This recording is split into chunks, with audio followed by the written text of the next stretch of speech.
Dante's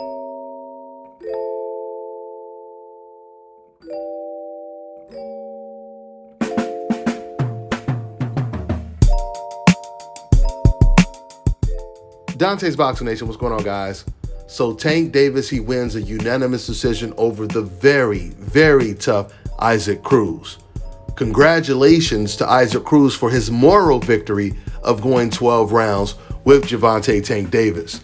Now, leading up to this fight, I told you guys on previous videos that Tank Davis, he has the most difficult opponent. He has the toughest opponent. Even though Devin Haney had the best name opponent, Gervonta had the toughest opponent because of his short, compact style. We've seen how aggressive Cruz was in this fight. Cruz came out and won the first round. He was extremely aggressive with these beautiful, quick combinations. He was showing great defense. But you could already tell that Gervonta was moving around just processing data. By the second round, Gervonta, he had figured out Cruz. He was at a certain distance to where he could land his hard lefts to the body. He really wanted to land that uppercut. He was trying to land that uppercut all night. Sometime he landed, sometime he partially landed. Now, even though Gervonta started to win the majority of rounds after round 2, it was a very, very competitive fight, and Isaac Cruz was extremely dangerous, leading all the way to around the 6th or the 7th round. This was the time when Tank, he had already kind of broken down Isaac Cruz and he was going for the KO. But unfortunately, this is around the time that Tank Davis, he ended up hurting his left hand. I didn't notice it because Tank was still using his left hand. I didn't notice it until the 10th round. I seen Tank Davis, he threw the left hand, he grimaced, and then he took a step back. And from that point on, he didn't throw the left hand again. If it wasn't for Tank injuring his left hand, he would have stopped Cruz. Because around the 6th and the 7th round, remember, Cruz was constantly coming forward, constantly marching forward. It was the bull versus the matador.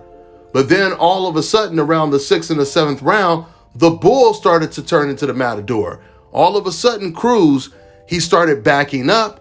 He started throwing one punch at a time. He no longer had the confidence that he had before. Unfortunately, once again, this was around the time that Tank, he injured his left hand. And by the 10th round, he was just fighting with one hand, period. Something else that was really surprising in this fight is the amount of clinching that Isaac Cruz was doing. Cruz was clinching so much that it was Tank that was getting warned because Tank was trying to push off Cruz every time Cruz was trying to hold. It makes no sense because usually the aggressor, he doesn't want any clinches. He's trying to work. But in this fight, he was doing at least 90% of the clinching in this fight. Why is that? Because he started to respect Gervonta's power. He got caught with it, and he said, oh man, this guy is extremely dangerous. This is the hardest puncher I've ever been in the ring with.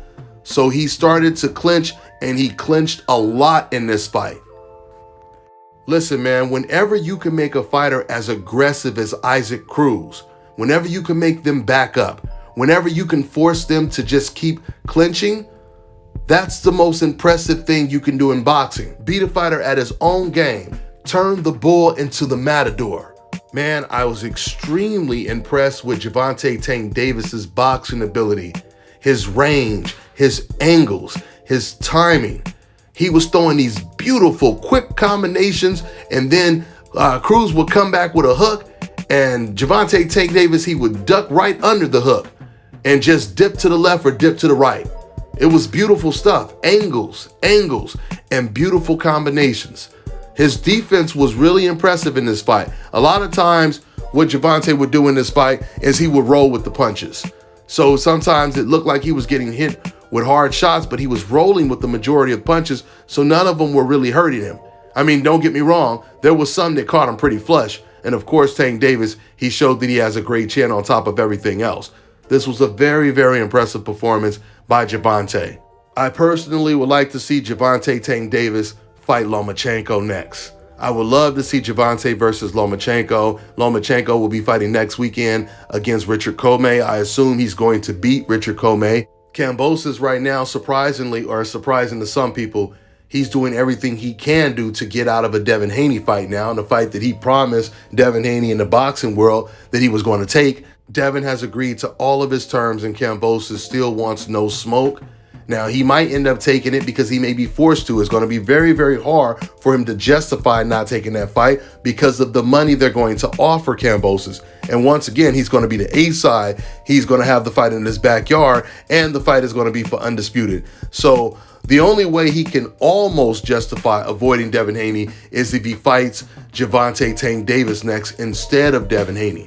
And Kambosos actually said, he was asked the question, you know, what fight do you see being bigger than Devin Haney? And he said the Gervonta Tank Davis fight, and then he said the Ryan Garcia fight. Now, like I told you guys in my previous video, because he included Ryan Garcia's name, it's hard to tell if he's serious about a Gervonta Tank Davis fight, because it could just be him using Tank's name as clout. He could be using Tank's name the same way Ryan Garcia used his name. So if it's not Kambosos next for Gervonta, I would really like to see him fight against Lomachenko. That would be a huge fight. Lomachenko, old media is still praising him as damn near greater than Muhammad Ali, regardless, despite him losing to Teofimo Lopez. They're still calling him pound for pound one of the best fighters in the world. So it would be great to see Tank Davis versus Lomachenko. He has a lot of options. And let me tell you guys this as well. I know this is going to piss off you Rays fans, but Gervonta Tank Davis, he's the biggest star in boxing in terms of American fans. Canelo Alvarez is definitely the biggest attraction when it comes to him attracting Mexican fans. We all know, yeah, he can go to Texas and he can fill up the whole arena with Mexican fans.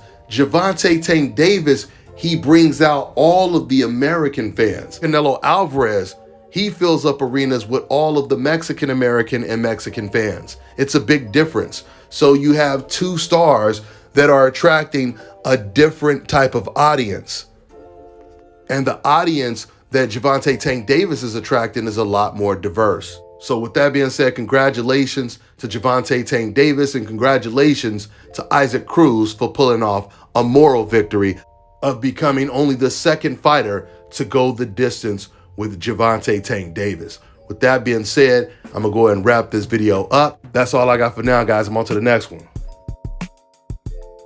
Fellas, I've got some great news for you. If you've lost your hair or have a receding hairline, the time has come when you can finally get your hairline back through a process called scalp micropigmentation. So here's how it works. It's a hair tattoo that replicates the look of your hair follicles when you have fully shaved it down. So to get this hookup, make sure you follow and contact my man Scalp Carolinas on Instagram. Contact them at 704-499-3471 and make sure you follow them on Instagram.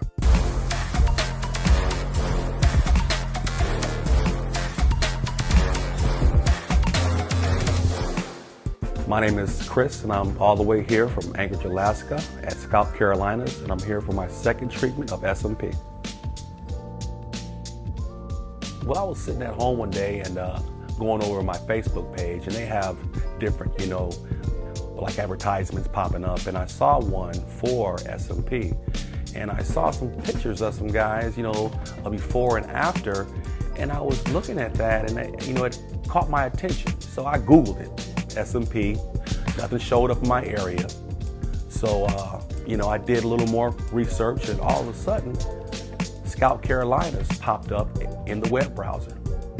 So I started watching his videos and seeing all the reaction from all the other people. We talked on the phone, we made appointments and everything. I sent him pictures, and he looked at them, and I was like, can you fix this? And, he pretty much said, no problem. My first session, he made me feel extremely comfortable. It was almost like I was talking to family. He started, and during the whole treatment, we talked and, about our families and our life and, and things that he does and things that I do. And before I know it, the first session was over. When you see someone doing something that they love, as much as I see Enoch Glover love what he does, it shows in his work. I wouldn't point anyone in any other direction but here to North Carolina, Scalp Carolinas, to get this done.